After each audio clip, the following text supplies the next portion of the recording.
Nigeria's largest independent power plant IPP, Azura Edo Power Plant, is a huge suction pipe set up to siphon millions of tax-free dollars through a network of Mauritiusincorporated offshore shell companies to a number of trusts and private equity firms. An investigation by Premium Times and the International Consortium of Investigative journalist ICIJ has revealed.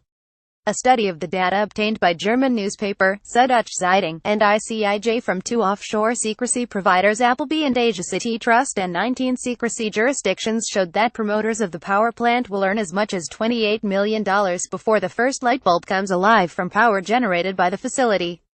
The 1.4 terabyte leaked data, now named Paradise Papers, contains 13.4 million records and ranks among the biggest leaks in history. For 12 months, more than 380 journalists from 96 media organizations in 67 countries pored over the gigantic data, which cover a period of nearly 70 years, from 1950 to 2016. Premium Times is the only Nigerian media organization involved in the investigation. More than 120 politicians and country leaders, in nearly 50 countries as well as hundreds of business people across the world were identified in the record as users of offshore entities. Beginning in October 2014, former President Goodluck Jonathan, a spade in hand, flanked by Adams Oshiomhole, then governor of Edo State, and other dignitaries broke the earth of the sprawling 100 hectares site for the Azura Edo Power Plant for the first time. The power plant, located at the IhovborOrior Odemwende communities outside Benin City, was hailed as the first fully financed private power plant in Nigeria. The first phase of the IPP, which is planned to take off in 2018, will produce 450 megawatts of electricity, but ultimately, the plant is expected to produce 1,500 megawatts. Mr. Jonathan said the project demonstrated the strong foundation on which his administration was building a sound and sustainable electricity industry, with great expectations for robust growth in the sector. Azura Edo was an instant hit with foreign investors and multilateral financial institutions.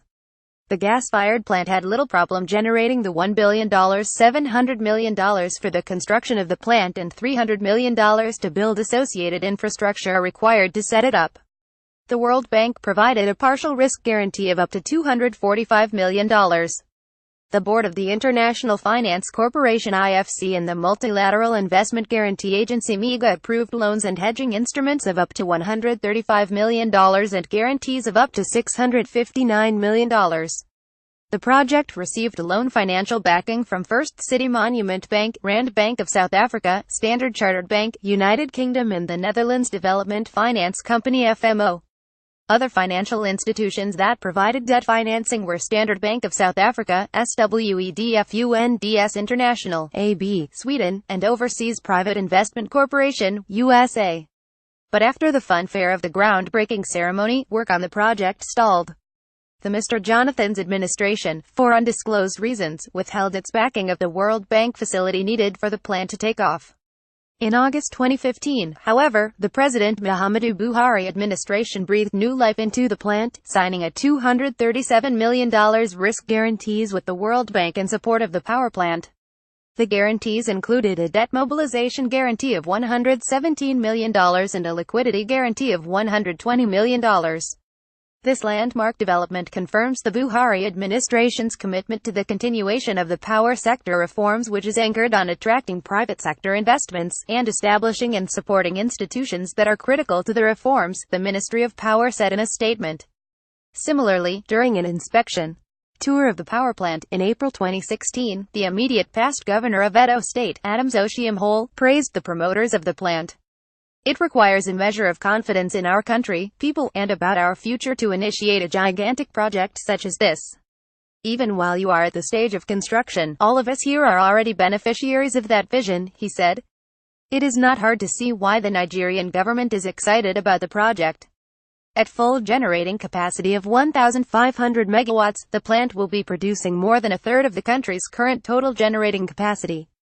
A cluster of offshore entities. But while the power plant enjoys a flurry of local and international financial supports and the Nigerian government gushes about its benefits, documents obtained from the database of global offshore law firm Appleby showed that Azura Power West Africa, the Nigerian company building the plant, is owned by a cluster of offshore entities in Mauritius. Part of the documents obtained by Premium Times from the leaked that are two undated organizational charts of Azura Power West Africa. One of the charts, which appeared to be the original structure of the company, shows that Azura Power West Africa was wholly owned by Azura Edo Limited, a Category 1 global business company GBC1 incorporated in Mauritius. Premium times Azura Edo Limited is further completely owned by Azura Power Holding Limited, a Category 2 global business company GBC2 also incorporated in Mauritius. Azura Power Holding is then jointly owned by two GBC2 companies, MIGA Capital Limited 86.23% and Hollyhock Limited 13.77%. Hollyhock Limited is the GBC2 subsidiary of the private equity firm, American Capital Limited. MIGA Capital is jointly owned by the Principal Investment Trust 40% belonging to Philpahi Anacho, the co-founder of investment firm, Afrinvest, and an ally of the current governor of Edo State, Godwin Obaseki, with whom he co-founded Afrinvest. The Raza Trust owns 40% of MIGA Capital. The trust belongs to Sandeep Mahanda, a former top executive at Deutsche Bank, London, while David Ladipo, the founder of Linstock, a corporate advisory company and a former advisor to the Nigerian government on energy, owns 20% of MIGA Capital. The second ownership chart, apparently drafted after the new investors were welcomed into the power project, showed that Azura Edo Limited 100% ownership of Azura Edo West Africa had reduced to 97.5%. Premium times the Edo State government was also brought on board as marginal co-owner of the company with 2.5% stake. The company explains on its website that the 2.5% equity was given to Edo State for the providing 1,100 hectares of land on which the company is built. The document further showed that Azura Power Holding divested 50% of its equity in Azura Edo Limited to Aldwych Azura Limited, England 9.2%, FMO 4.8%, Asset Resource Management Company Limited, ARM 6%, African Infrastructure Investment Fund 2 AIIF2, South Africa 15% and African Infrastructure Investment Fund 2 AIIF2, Mauritius 15%. MIGA Capital and Hollyhock still held their original equity of the remaining 50% of Azura Power Holding. Transfer pricing tax experts have argued that elaborate company ownership structures involving entities registered in Mauritius under its GBC system like that of Azura Edo are primarily designed to avoid paying taxes in the country where they are based and generate revenue from. As a GBC2 company, Azura Power Holding Limited, the parent company of Azura Edo West Africa, is not required to and does not have physical property in Mauritius. It has no staff, telephone line or computers. It uses a care of address Les Cascades, Edith Cavell Street, Port Louis, Mauritius, which directs its correspondences to the headquarters of International Mauritius Limited IMM. IMM is one of Mauritius' best-known financial service provider, which helps clients to set up and manage offshore entities including companies, trusts and funds. IMM carries a stock of ready-formed shelf companies and can obtain approval to set up new companies in 2 days. It also assists offshore companies with nominee directors for offshore companies. A nominee director helps hide the identities of owners of offshore companies. He or she is a resident of a tax haven who is paid to lend his or her name on the board of an offshore firm in place of a non-resident trustee of the firm. Although Azura Power Holding is required to file a financial summary within 6 months of its financial year, it is not subjected to an audit and is not available publicly. It is not considered a non-taxable entity, therefore it is not required to pay any tax or file a tax return. One of the ways multinationals cash in on this kind of ownership structure is through a cost-pushing mechanism called transfer pricing. This is when the parent company, mostly in a tax haven of a multinational, charges its subsidiary in another country for the supply of products or services. The transactions are usually artificial as the purported goods and services are often only supplied on paper. Critics say this technique allows owners of multinationals to impose artificially high prices for the product or services they render with the aim of moving money from a high-tax country, where they are based, to a low to zero-tax jurisdictions like Mauritius. In Azura Edo Power Holdings' business plan it was stated that the company was originally set up to hold investments in the development, finance, building and operation of power plants and distribution companies across Africa with a particular focus on Nigeria. But the company later extended its service to the provision of management services for business in which it has investment. These services will be provided by PHL itself and/or through the appointment of suitably qualified third-party service providers, as per the attached draft management services agreement. The first project to which it will provide such services is Azura Power West Africa Limited APWAL, a company incorporated under the laws of Nigeria and having its registered office address at St. Nicholas House, 10th floor, Catholic Mission Street, Lagos, Nigeria.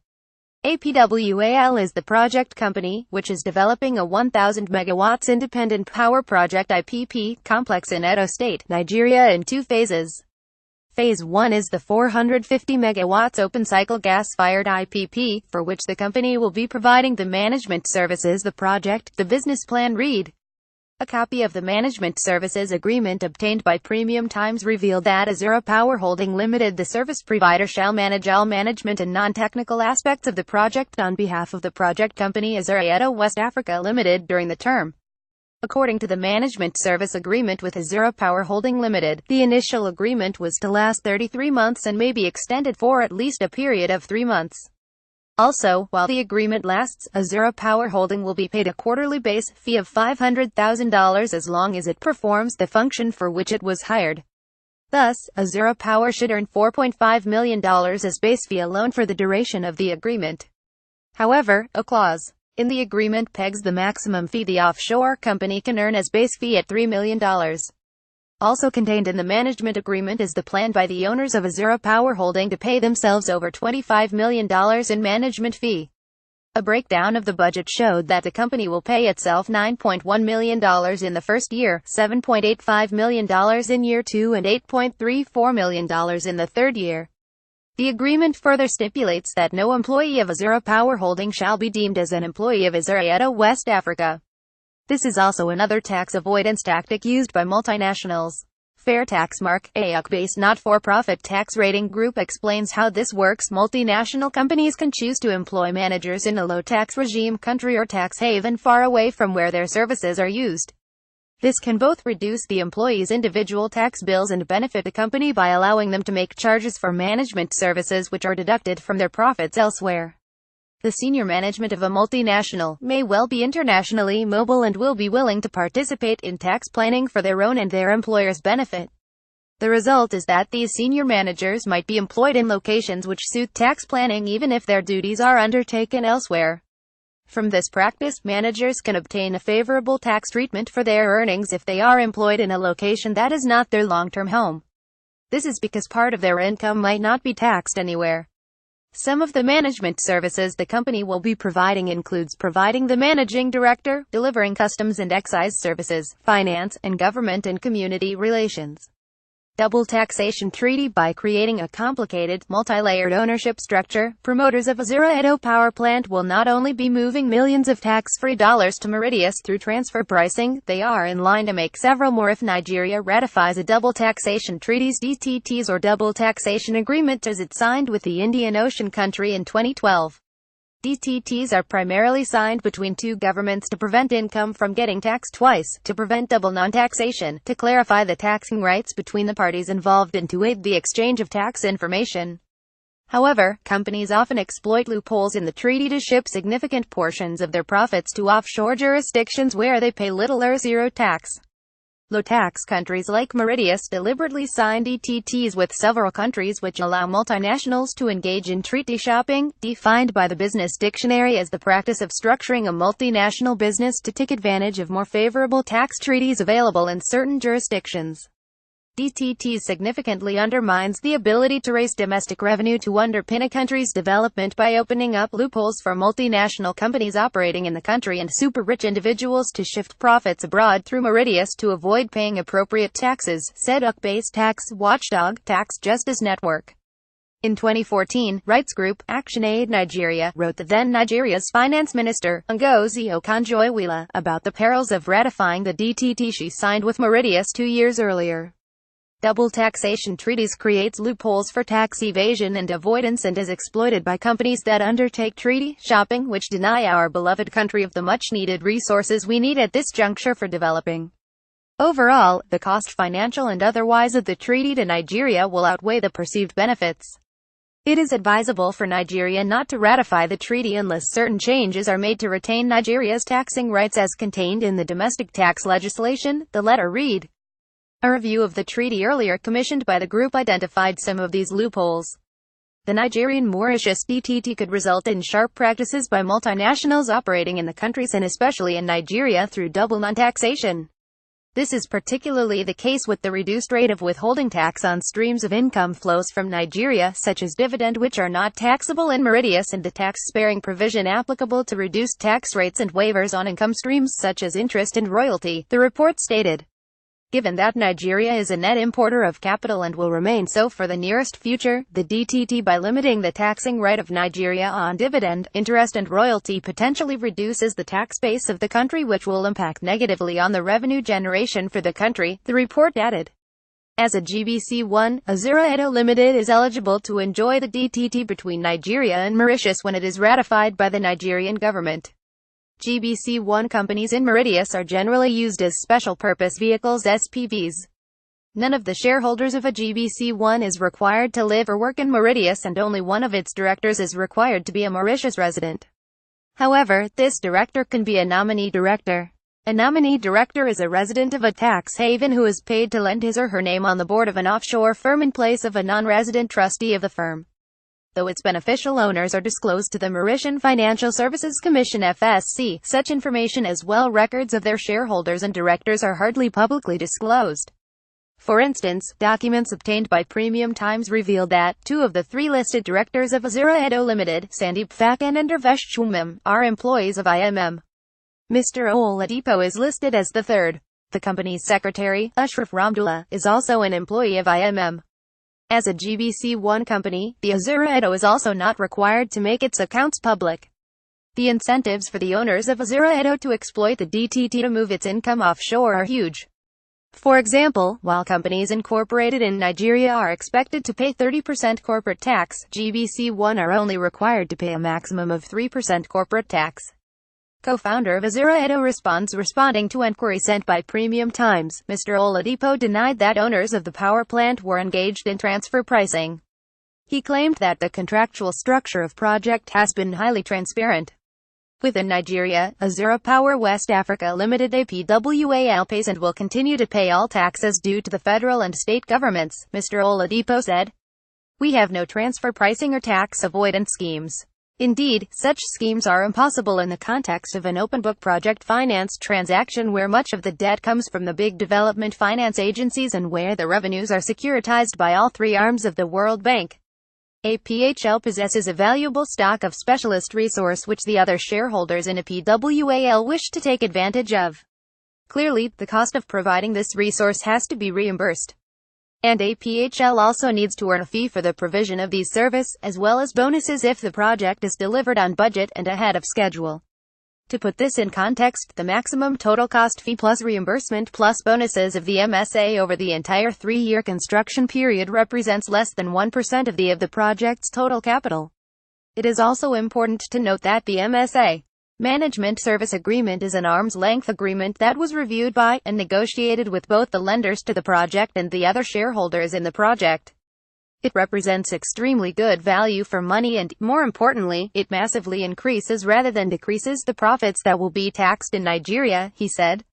Mr. Oladipo, however, did not explain why the multi-million-dollar management contract for the plant was awarded to shell companies existing only on paper, has no physical address or a history of business dealings, and ensconced in a shelf at a notorious offshore tax haven. He also did not address the cyclical huge dollar payment to the shell company by its Nigerian subsidiary. Further, he did not explain his company's seeming tax avoidance tactic of classifying workers who carry out the management service as employees of the offshore parent company instead of its Nigerian subsidiary for which they offer the services directly. Electrical worker at power plant, Sahara Reporters Media.